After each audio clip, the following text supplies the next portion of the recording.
जीवन का असली आनंद क्या है? हम जीवन के असली सुख को कैसे पहचान सकते हैं? ये सवाल लगभग हर किसी के मन में आता है, लेकिन बहुत कम लोग ही इस सवाल के समाधान को समझ पाते हैं। नमस्कार दोस्तों, इंस्पायर गाइडलाइन यूट्यूब चैनल में आपका दिल से स्वागत है। दोस्तों, आज के इस लाइफ चेंजिंग स्टोरी में हम आपको बताएंगे कि जीवन का असली आनंद क्या है और हम जीवन के असली सुख को कैसे पहचान सकते हैं। आज की ये कहानी आपके जीवन की छोटी बड़ी तमाम तरह की समस्याओं का समाधान हो सकती है, तो इस वीडियो को बिल्कुल भी मिस मत करिएगा, क्योंकि ये वीडियो आपके लिए नॉलेजेबल हो सकती है। इसलिए इस वीडियो को लास्ट तक जरूर देखिएगा और इस वीडियो को लाइक करके चैनल को सब्सक्राइब कर बेल आइकन को भी प्रेस कर लीजिए। तो चलिए आज के इस कहानी को शुरू करते हैं। एक गांव में एक किसान रहता था। वह अपने जीवन की परेशानियों से बहुत दुखी था।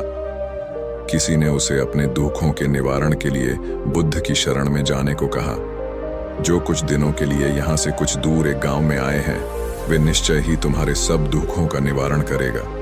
यह सुनकर किसान बड़ी इच्छा से बुद्ध की शरण में गया।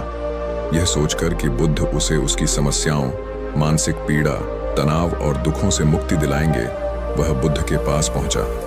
उसने बुद्ध से कहा कि हे बुद्ध, मैं एक किसान हूं, मुझे खेती करना पसंद है, लेकिन बारिश कभी भी पर्याप्त नहीं होती और मेरी फसलें बर्बाद हो जाती हैं।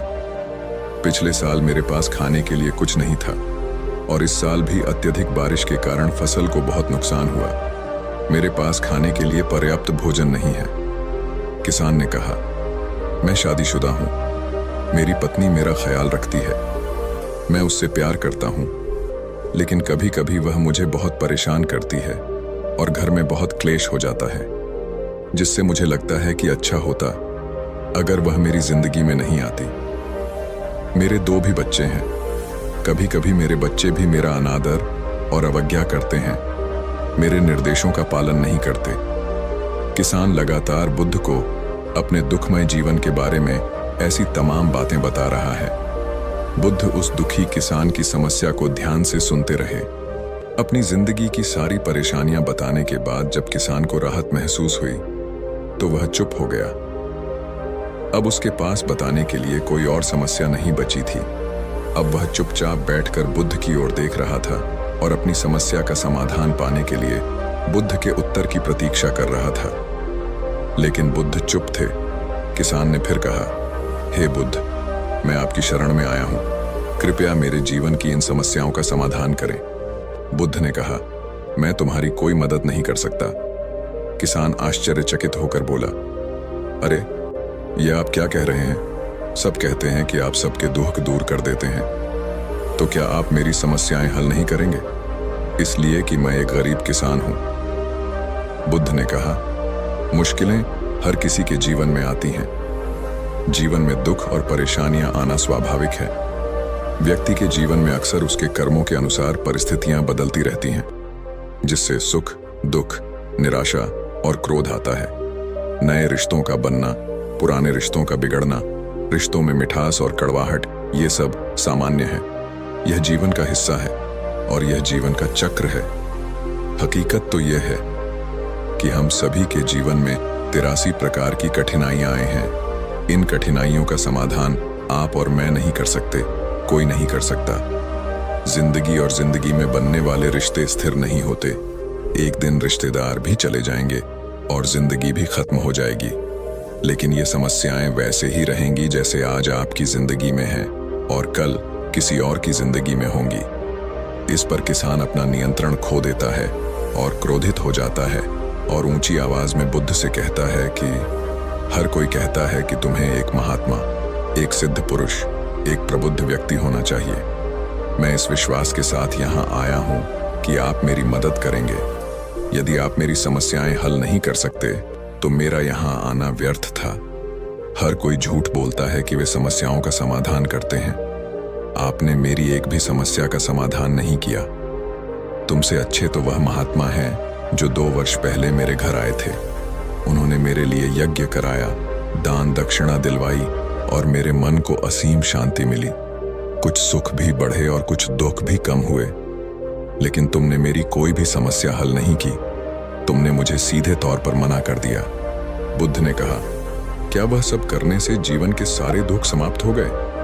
इतना कुछ करने के बाद भी अब आप इतने परेशान क्यों हैं? अब आप पहले से भी ज्यादा दुखों से घिर गए हैं। तात्पर्य यह है कि जीवन में दुख कभी समाप्त नहीं होते। किसान बोला, तो क्या मैं मान लूं कि तुम मेरी मदद नहीं कर सकते?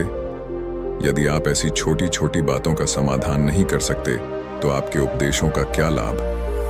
बुद्ध ने कहा, मैं तुम्हारी 84वीं समस्या का समाधान तो नहीं कर सकता, लेकिन हाँ, मैं तुम्हारी 84वीं समस्या का समाधान अवश्य कर सकता हूं। किसान आश्चर्यचकित हो गया और बोला, 84वीं समस्या क्या है बुद्ध? बुद्ध ने कहा, यानी कि तुम अपने जीवन में कोई समस्या नहीं चाहते। आपकी सारी समस्याएं इसी समस्या के कारण उत्पन्न हुई हैं। यदि आप इस तथ्य को स्वीकार कर लें कि जीवन में समस्याएं मौजूद हैं और समस्याएं जीवन का हिस्सा हैं, तो आप जीवन की समस्याओं से विचलित नहीं हो पाएंगे। आप जीवन में आने वाली समस्याओं से विचलित हो जाते हैं क्योंकि आपको लगता है कि आप दुनिया के सबसे दुखी व्यक्ति हैं, जबकि सच्चाई यह है कि हर किसी को अपना दुख सबसे ज्यादा महसूस होता है। लेकिन जिस दिन आप यह समझने लगेंगे कि मेरा कष्ट अन्य लोगों की तुलना में बहुत कम है, उस दिन से कोई भी दुख आप पर प्रभाव नहीं डाल पाएगा। जब तक आप नहीं चाहेंगे कि आपके जीवन में कोई परेशानी न आए और आप हर दुख दर्द से बचे रहें, तो यह संभव नहीं है। ऐसे में छोटा सा दर्द भी आपको बेचैन कर देगा और आपकी मानसिक शांति भंग कर देगा। अगर आपके जीवन से परेशानियां पूरी तरह से दूर हो जाएं, अगर आपको हर दिन हर पल बिना दुख और कठिनाइयों के जीवन जीने को मिलेगा, तो आप ज्यादा दिन तक ऐसा नहीं जी पाएंगे।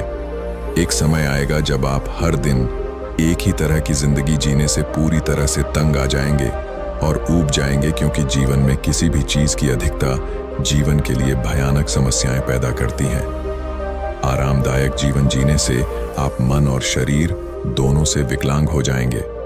तो ऐसे जीवन का क्या फायदा जो बाद में आपको नर्क जैसा जीवन जीने पर मजबूर कर दे?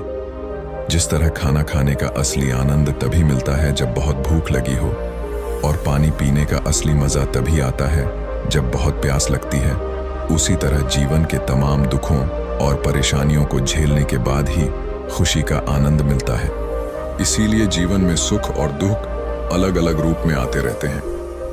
हम चाहकर भी जीवन से सुख दुख को खत्म नहीं कर सकते, लेकिन उनसे इतना ऊपर जरूर उठ सकते हैं कि कोई भी बड़ी समस्या मन को विचलित न कर सके। इसके लिए अपने मन को शक्तिशाली बनाएं, धैर्य रखें, प्रतिदिन आध्यात्म का ध्यान करें।